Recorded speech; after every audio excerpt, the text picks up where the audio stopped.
কোনটা ভালো লাগছে গিফট? এটা আমার বাবা ভাই সবই। এটা কে দিয়েছে আমি বুঝতে পারছি না। তোলো তো, ঘরে তোলো। ভাই তোর কোনটা ভালো লাগেছে? এটা এটা বাবার ভাইয়ের এটা পছন্দ হয়েছে। এটা কে যে দিল বুঝতে পারছি না। সত্যি মানে এত ক্রিয়েটিভ আইডিয়া, দারুণ লেগেছে গিফটটা, সত্যি ইউনিক। আর মা তো দিনে 100 বার ঘর ঝাড় দেবে।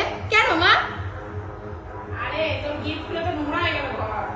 এত ঘর আমাদেরকে বাইরের চটি পরে কি বলবো, মানে যদি আমি বাইরে চটি খুলে হাঁটি রে, আমার ঘরে উঠতে দেবে না।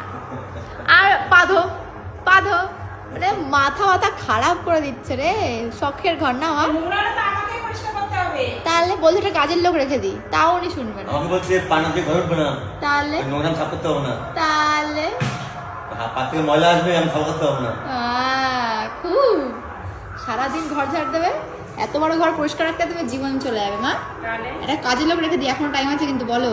এখন না, যখন পারবো না তখন